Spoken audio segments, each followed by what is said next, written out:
comentarios, se los agradecemos. Vamos a tratar de leerlos al final o en un espacio ahora. Nos vamos hasta Sinaloa. Nos vamos hasta Sinaloa con nuestro compañero Marcos Vizcarra, quien es reportero de revista Espejo.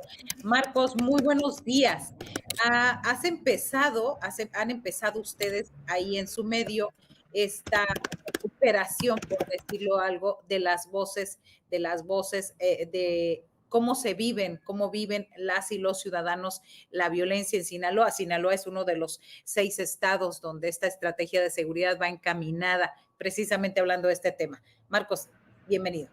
Pues muchas gracias, Marta. ¿Qué tal? Qué gusto poder verte, poder escucharte, poder compartir y pues justo, ¿no? Creo que pues ahora que se anuncia este plan, este proyecto del Gabinete de Seguridad, donde el secretario daba pie, ¿no? A cumplir, son 4 ejes, el secretario Omar García Harfuch, junto con la presidenta Claudia Sheinbaum, que daba a conocer esos 4 ejes que me parecen, creo que muy importantes e interesantes, ¿no? Que parte uno sobre todo el tema de la inteligencia, que incluso llama a crear una nueva dependencia para la estrategia de inteligencia, donde se establece incluso también no volver a un ataque frontal de esta misma violencia como la que hemos visto en el último mes en Sinaloa y de la que nos da un recuento de por lo menos 180 asesinatos. Esto es una cifra preliminar, todavía estamos justo haciendo ese balance con datos verificados y más de 230 desapariciones, eso sí te lo puedo comentar ya de manera muy puntual, más de 230 desapariciones que han ocurrido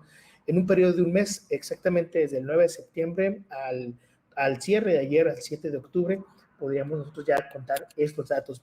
Y no solo ellos, sino también toda esta situación que nos ha dejado en desamparo a muchas personas y muchas familias. A hablarte, como lo hemos comentado anteriormente en tu espacio, que hemos tenido, ¿no? Estas situaciones donde mucha gente tiene miedo todavía a salir de sus casas. Hay escuelas todavía que a la fecha siguen sin tener actividades escolares presenciales. Hay universidades públicas y también privadas que se han decretado de manera virtual para evitar alguna situación que ponga en riesgo a las juventudes y a la niñez. Y justo, ¿no? La mencionamos ahorita al principio, en Revista Espejo hicimos un ejercicio, un trabajo junto con alumnas y alumnos, con adolescentes y jóvenes de Sinaloa, sobre todo la Universidad Autónoma de Occidente, donde ellas y ellos pudieron expresar y contarnos sus sentires de toda esta situación de violencia que hemos vivido, de cómo lo han percibido ellas y ellos, de cómo han tratado también de controlarse, porque eso es importante decirlo. Ese trabajo justo nace a partir de una idea de la profesora Itzel Miranda, que nos lo compartía, donde hablamos ambos de que la escritura podía ayudar a sanar, ¿no? A sanar todas estas situaciones que nos han envuelto a mucha parte de la población en Sinaloa, sobre todo de municipios como Culiacán, Delota, San Ignacio, una parte de Nabolato, Cozalá, Concordia y también de Mazatlán. Y este ejercicio, bueno, en Revista Espejo nosotros decidimos abrir la redacción, decidimos poder contar, tener sus historias, editarlas, colocarlas en el centro, que ellas y ellos pudieran tener un espacio y que las personas que son de Sinaloa y que son de fuera de Sinaloa pudieran leerlas, tener esta plataforma. Fue un ejercicio muy interesante porque, o sea, por más incluso nosotras que cubrimos, que en Revista Espejo, que estamos siguiendo la noticia, que estamos acompañando víctimas, a veces se nos van de lado muchas cosas, ¿no? Y hay historias bien tremendas. O sea, por ejemplo, hay un chico que se llama Ángel, que nos mencionaba en su historia cómo uno de esos días, de estos días de este mes que hemos pasado, él se encontraba en casa de una de sus hermanas y le tocó escuchar, primero escuchó balazos, luego ráfagas, y él, aunque se encontraba dentro de una recámara, él se echó pecho tierra y tuvo una crisis, y esa crisis nos la cuenta en este relato. Hay otro chico, por ejemplo, que menciona, a él le gusta mucho salir a correr, hacer ejercicio, y en los últimos días ha visto una ciudad prácticamente sola, ¿no? Es importante, Marta, de contarte que ya se ve en los últimos días, se ve más actividad en la ciudad, pero esta no es la normal. Hemos tenido momentos en que ya se cancelaron, por ejemplo, conciertos, se cancelaron eventos masivos, se canceló incluso los eventos que se tenían programados para el aniversario de la ciudad de Culiacán. se han cancelado también otro tipo de proyectos escolares, congresos y más en la ciudad de Culiacán.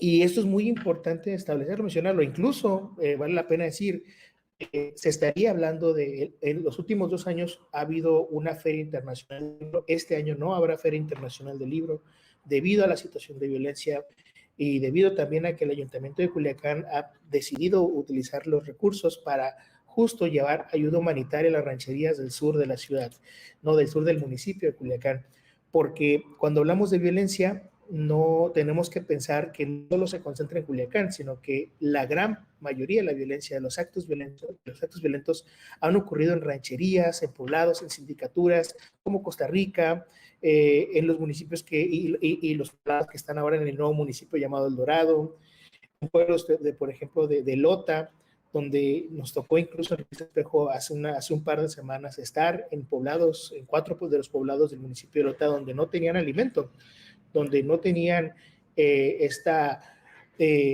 oportunidad de poder de tener acceso a alimentos porque no hay transporte público, por ejemplo, no hay taxistas que quieran llegar a las zonas, como en pueblos, por ejemplo, como Celestino Gasca, donde es incluso un destino turístico importante del estado, ¿no? Entonces, vaya, y volviendo, o sea, al tema del ejercicio, creo que dimensionar, o sea, yo puedo contarles y más y más y más, pero justo este ejercicio que hemos tenido en Revista Espejo, de esta narcopandemia que hemos llamado nosotras y nosotros en Espejo y que han llamado también las juventudes, a través de esos textos podemos entender claro. qué es lo que estamos viviendo en Sinaloa. Claro, hay una parte de estos textos que compartes, Marcos Vizcarra, que habla, dice, vivo pero no a mi manera. Me sorprende cómo la gente normaliza el ver y escuchar sobre este tipo de cosas y me refiero a las canciones que normalizan este tipo de violencia y este tipo de vida que se lleva en Culiacán. En este sentido, ¿cómo procesan esa parte de que ustedes están como periodistas jóvenes buscando hacer algo distinto, darle voz, que quede un registro de lo que está pasando más allá de los comunicados, de los posicionamientos, de todo? ¿Cómo luchan ustedes, por ejemplo, de pronto con la música de los corridos tumbados, la música de Peso Pluma y de todos esos cantantes que hacen, pues dicen algunos, apología de la violencia? Bueno, ahí me centraría también en lo que han comentado estudiosos, ¿no? Del tema de violencia. Y hay una cosa que es muy importante, Rosa Olivia. Si los corridos, la música no existe como un efecto para la provocación de más violencia, sino existe justo como un efecto de contar lo que estamos viviendo, lo que hemos estado pasando. Por ejemplo, llama mucho la atención los corridos tumbados, muy particularmente, ¿no? Porque normalmente hablan de situaciones, pues, valga la redundancia, hablan de situaciones y de este interés en querer llegar a ser como otras personas ya han llegado a ser. Y esto, y habría que decirlo, o sea, no se trata únicamente de que los corridos y más, y no se trata de que cuenten lo que ha sucedido en la ciudad, o en las ciudades, o en estados como Sinaloa y otros más del país, y fuera del país, sino justo porque cuentan y creo que narran y evidencian de que no se ha tenido una estrategia eficaz justo para poder desarticular todos estos grupos criminales. Es decir, la música es solo un efecto secundario de una realidad, es decir, cuentan una realidad de lo que ha pasado, o una parte de la realidad de lo que ha pasado, y que se les ha dejado a esos personajes, a esas personas, permanecer y estar y mostrarse. Entonces creo que es interesante, y lo que cuenta justo esta chica, Lana, recuerdo muy bien ese texto porque es un texto que me partió mucho, dado a que no solamente se trata de la música, menciona ella, sino se trata de toda una convivencia que hay, ¿no? De cómo hemos vivido, una crítica que hace Lana que me parece muy valiosa, cómo hemos dejado nosotros como sociedad también de que esto se mantenga, y cómo hemos dejado también que el gobierno o los gobiernos no estén luchando con estrategias de desarticulación, por ejemplo, financiera, desarticulación política, de relaciones con el narco. Y lo que vemos ahora es que esta normalización no únicamente se centra en ti y en mí, ¿no? Sino que se centra y el foco principal no lo estamos viendo, que es justo estas relaciones narcopolíticas, estas relaciones narcoeconómicas que existen que se mantienen y que sostienen y que además nos imponen maneras, estrategias y formas de vivir. Y voy a poner un muy breve ejemplo, ¿no? En Revista Espejo hemos documentado ya anteriormente cómo el narco, por ejemplo, nos ha impuesto en Sinaloa los precios de las viviendas, porque ellos pueden comprar y comprar y comprar casas a 5, 6, 8, 10, 12 millones de pesos, y una persona promedio en Sinaloa no puede comprar eso. Pero si tú revisas el mercado inmobiliario, los precios están fuera de control. Incluso la Sociedad Hipotecaria Federal establece que Culiacán es una de las ciudades más caras para comprar vivienda en todo el país, y que trimestre tras trimestre va creciendo el ritmo del costo de la vivienda en Sinaloa, sobre todo, insisto, en Culiacán y en la ciudad de Mazatlán.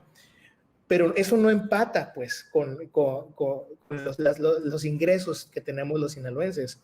Y no y solamente por hablar de un mercado que es la vivienda, podemos hablar también del mercado automotriz, podemos hablar del mercado también de las tiendas mismas.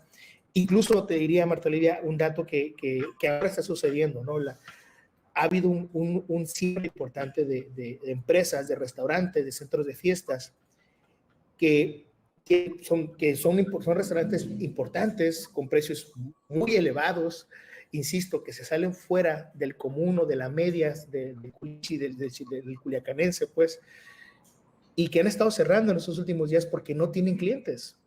Y no tienen clientes porque de verdad nadie está yendo. Insisto, sus principales clientes normalmente son personas que pueden tener un costo promedio por ticket de 1,500, de 3,000, de 5,000 pesos. Esas personas son las que no pueden ir a esos restaurantes y de las que están dejando solo esos lugares. Vaya, es interesante pues este ritmo, esta dinámica y este quiebre, que también debo decirlo y debo recalcarlo y apoyar justo lo que dice Alana. Vaya, este enojo de Alana muestra el enojo social que tenemos en Culiacán, que tenemos en Sinaloa entero, contra esta actividad criminal que ha prevalecido debido, insisto, a que también se ha dejado crecer este fenómeno. Claro, y sobre todo esta parte, el reconocimiento a Revista Espejo y al esfuerzo que hacen ustedes ahorita que te escuchaba de esos restaurantes. O sea, en todas partes hay historias y no hay que dejar pasar este momento tan fuerte para dejar de documentar y dejar de escuchar esas voces. Gracias, Marcos Vizcarra. No sé si quieras agregar algo para hacer. No,